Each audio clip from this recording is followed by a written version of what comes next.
Hello everyone, and today I'll be reading a child's listener by me. So let's get into it. Child and you were having the time of your life, being partners. And honestly, it was a whole magical experience. Child was an amazing partner.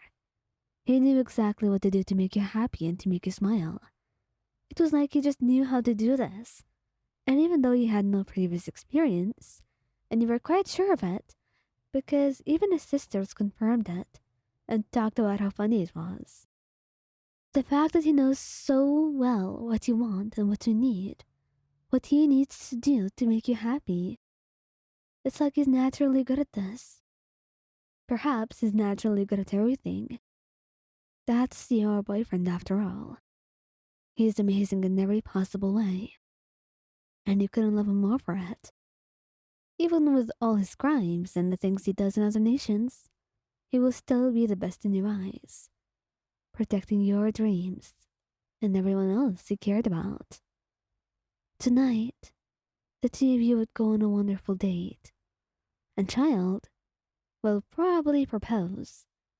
At least that's what his sister told you again.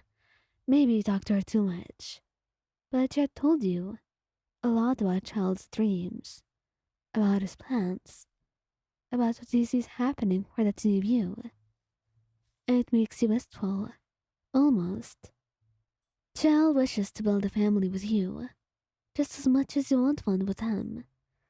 And the fact that the two of you are on the same page, it only makes everything more perfect. It's like you are a match made in heaven. It's almost too good to be true.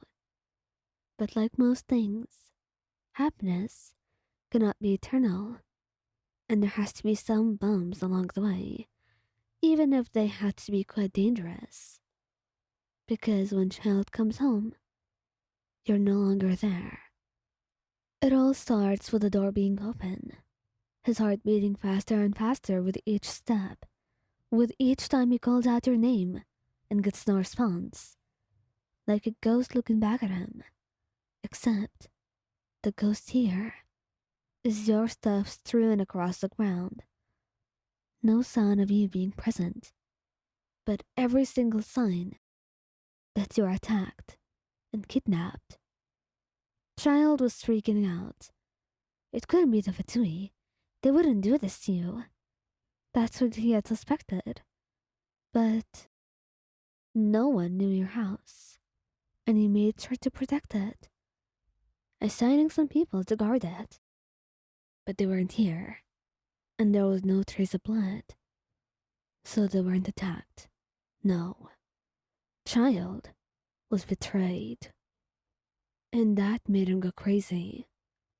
The first thing he did was take a few deep breaths and try to calm down, because this was going to get out of hand quickly, especially if he acted this way. And that's exactly why he tried to strategize, but nothing he ever came up with was good enough. So that's why he knew that the only plan that he wanted was just getting you out of there as soon as possible. He barged into the headquarters and looked at them. They all knew what they had done. They knew what they were doing with him, messing with him like this.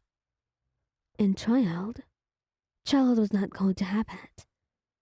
He went in to find you, asking where you are. Show me. Show me what you've done to her, you bastards, he yelled out. But only Columbina took him seriously, muffling a soft laugh and leading him in. And the sight that he saw was worse than anything he'd ever seen before.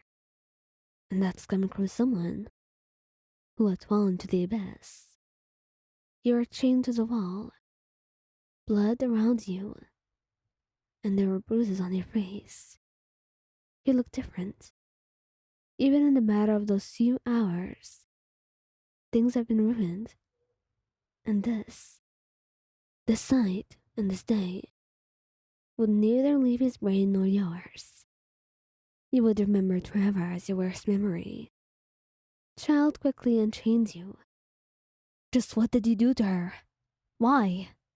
He screamed at them. But Columbina responded. It was what you had to do. You betrayed us because of her. I haven't betrayed you. I only agreed to stop a mission that would endanger her. And that's betrayal, child. You are not one of us anymore. Take her and leave. I can only guarantee your safety if you don't cross the Fatui or do anything that will upset us. And you can protect her as you like then.